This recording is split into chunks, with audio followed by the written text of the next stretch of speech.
सोबत जागत हरि भजो, हरि हृदय न विसार।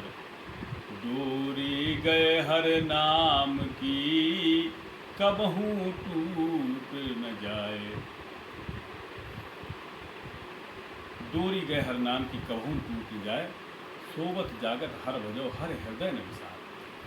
जो परमात्मा को हमेशा याद रखते हैं, वास्तव में परमात्मा उसके संग होते हैं। इसी को भगवान कृष्ण ने गीता में कहा है कि गीता में कहते हैं कि सब तुम संसार के सारे काम करते रहो, संसार के सारे काम करते हुए जो मेरा स्मरण करता है, मेरी याद करता है, वो मुझ में रहता है और मैं उसमें रहता हूँ। अर्जुन से कहते हैं उस काल में जब अर्जुन युद्ध कर रहे हैं, उस समय पर अर्जुन से कहते हैं कि अर्जुन तुम युद्ध भी करो और मेरा स्मरण करो। युद्ध जैसी विकट परिस्थिति, ऐसी परिस्थिति में भी में भगवान जी कहते हैं कि तुम मेरा स्मरण भी करो और युद्ध भी करो। हम संसार में रहते हैं और हम यह क्या क्या कहते हैं, संसार के तमाम काम हैं मेरे पास, तमाम उलझनें हैं, हम भजन नहीं कर पाते। इसका एक कारण है। भजन किसका होता है? जो कभी बिसरता ना हो। स्मरण किसका होता है? जो मैंने देखा हो।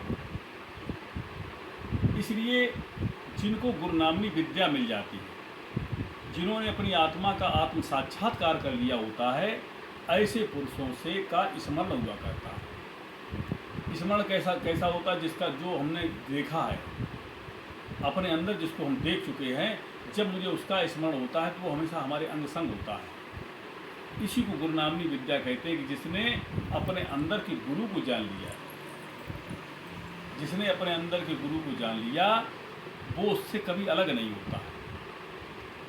इसलिए कहा कि हर हृदय न विसार, कि सारे काम करते हुए, संसार में सब कुछ काम करते हुए भी हम परमात्मा की भक्ति को विसारें नहीं, भूलें नहीं। जैसे एक माँ अपने घर के सारे काम करती है, लेकिन अगर छोटा बच्चा उसका घर के अंदर होता है तो उसकी नज़र बार बार बच्चे पर जाती है, बच्चे को देखती रहती, कहीं ऐसा न हो जाए कि ये कहीं गिर जाए या इसके छूट लगे।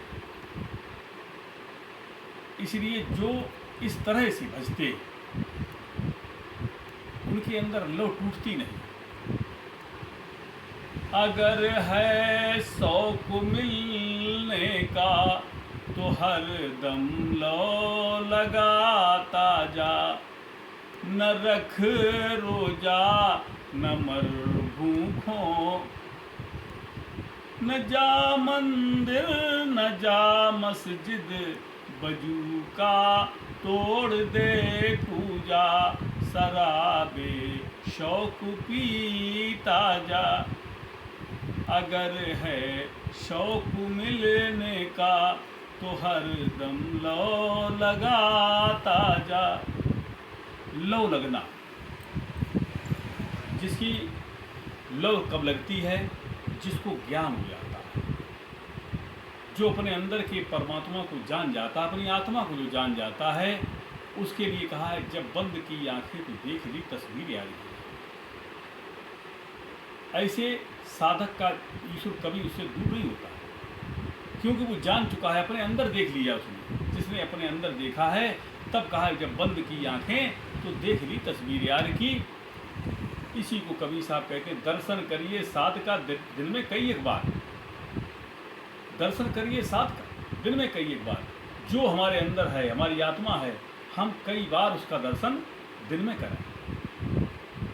जब बंद की आंखें तो देख ली तस्वीर यार की।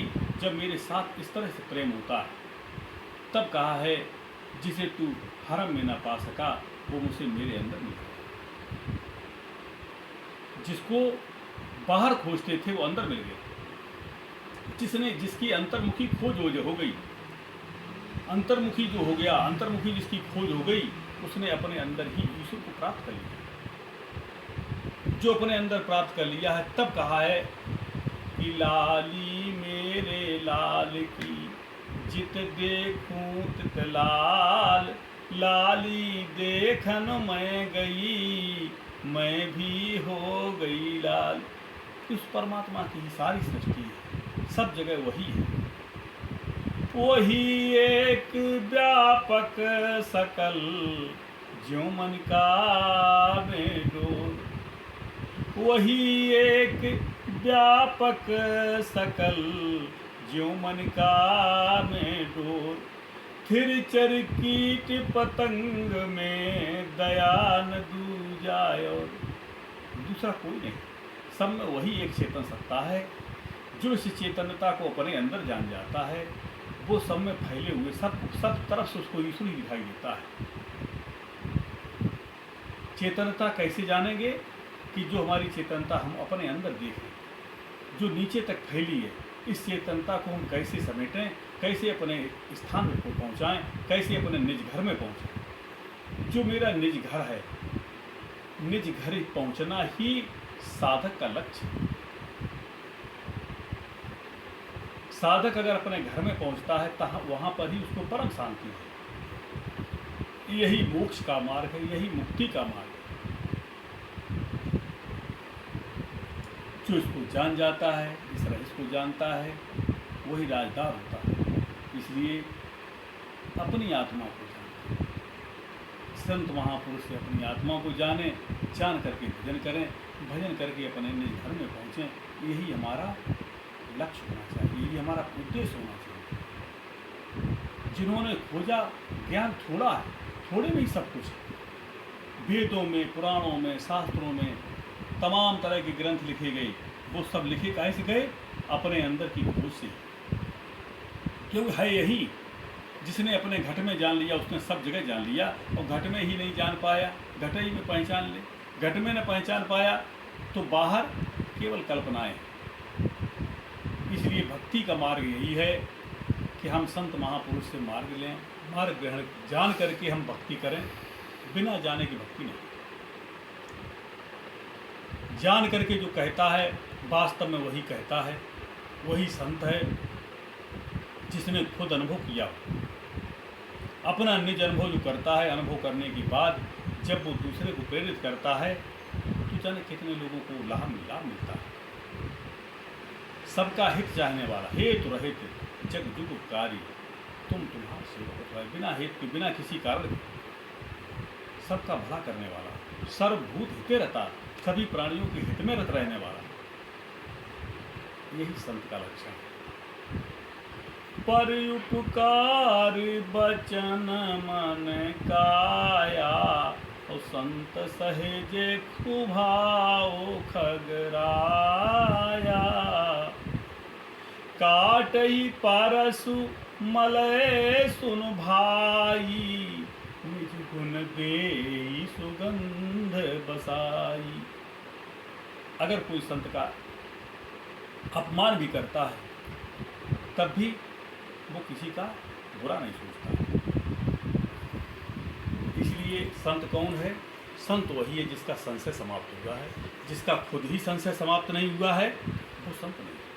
चौथे पद बसे सोई साधु, जिसका निवास चौथे पद पर है। जो चौथे पद पर रहता है वही संत है। जिसका चौथे पद पर निवास नहीं है वो साधक है, साधना कर रहा है। लेकिन सच्चा संत वही है चौथे पद बसे सोई साधु, जिसका निवास चौथे पद में है। इसके लिए प्रयास करते चलें, आगे बढ़ते चलें। बोले सतगुरु भगवान की जय।